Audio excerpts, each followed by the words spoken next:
was active corruption, but there's the appearance of an interest in the outcome if the judge is a shareholder in the corporation that's on trial before him. It's outrageous that these judges let this slip. It's not a judicial system. It's a political system. When that happens, yes. It's a political, look how they run. They run as either Republicans or Democrats to get elected. Right? 37 states, judges are elected. You're quite right, as Republicans or Democrats. I was fortunate enough to have been appointed to a lifetime position in New Jersey, which has 400 trial judges, roughly 200 Republicans and 200 Democrats. So a Republican is supposed to succeed a Republican, and a Democrat succeed a Democrat. Oh, that's great. That's great. I mean, it's a basically nonpartisan system, as nonpartisan as you can get. Yeah. In America today. But in other states, judges actually run for office promising to do certain things. I'm going to be rough on criminals. What does that mean? You're not going to read the Bill of Rights? Again, look what happened. Look what happened with the COVID. You got that judge over there in New York. You know the guy. He wouldn't let the guy free after the trial until he got vaccinated. That judge is a friend of mine. He's a brilliant and gifted judge, but his head, I've told this to him, his head was not in the right place. What disgusting. It was reprehensible. He, like a lot of America, you and I have talked about this, Gerald. In my view, and I think you agree, the most surprising thing about COVID was not what the government did. I expect the government to be tyrannical. It was the fact that the public accepted it, that the public became a nation of sheep, that the resistance was minimal, and that the police went along with it. The Soviet Union fell when Gorbachev could no longer afford to pay the soldiers and the police. Now, the federal government may fall that way sometime too.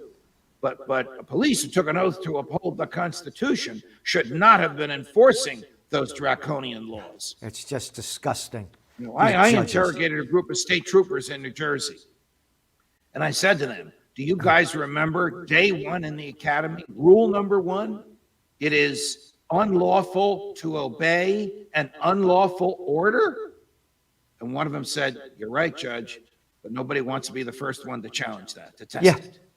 So isn't that disgusting? See that gun? You see that badge? That's why you have the gun and the badge, because you're supposed to have the courage to do the right thing.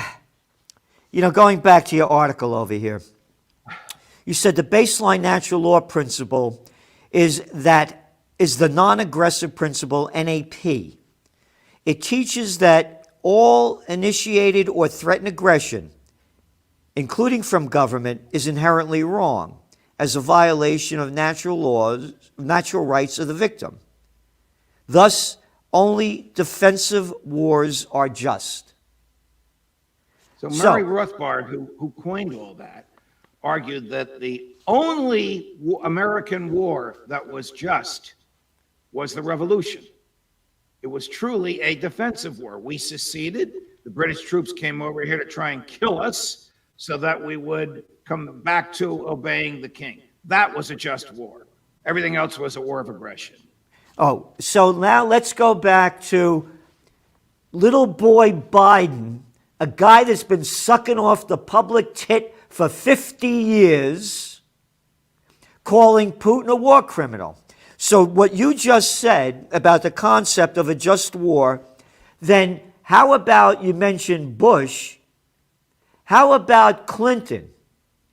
What he did to Iraq, bombing the hell out of it, killing over 500,000 Iraqi children under the age of 5, and anybody could Google it up. Madeleine Albright, she was UN ambassador at the time, on 60 Minutes with Leslie Stahl.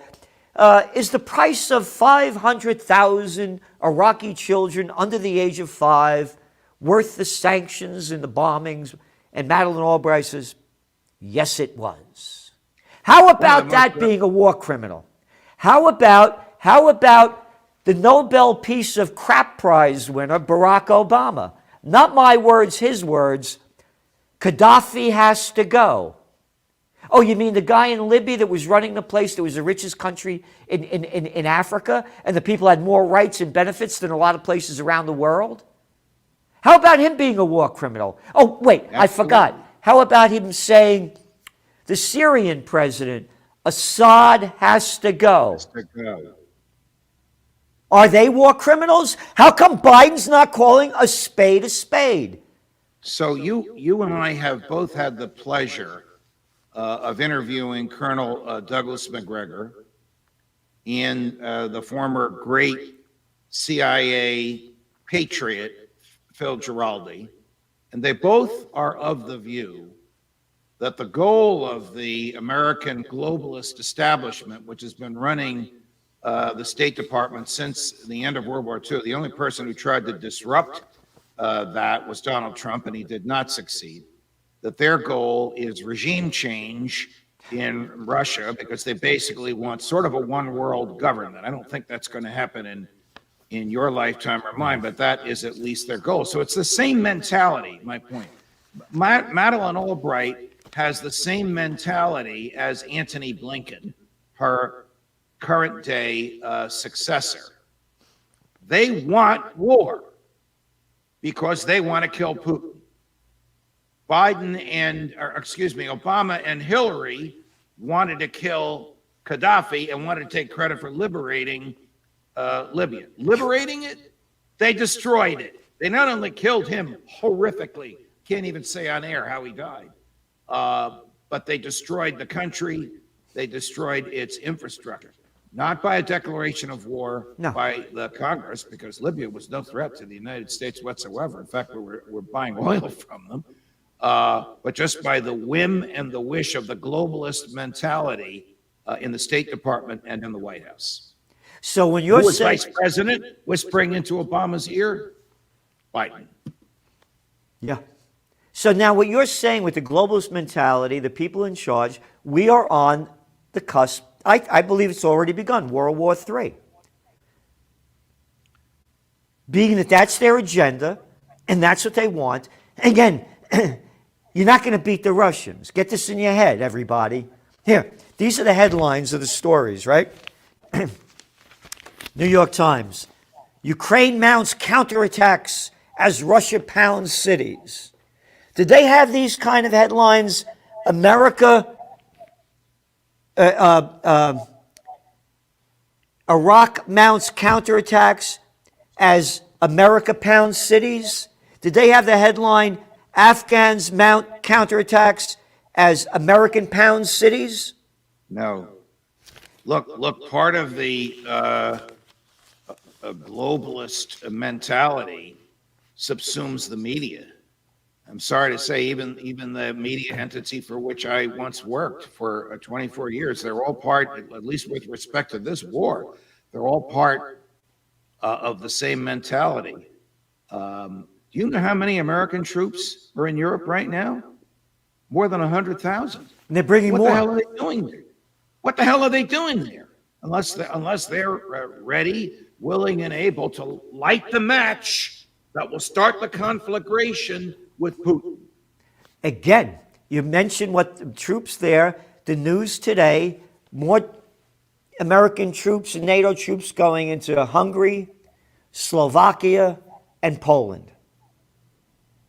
Isn't that great?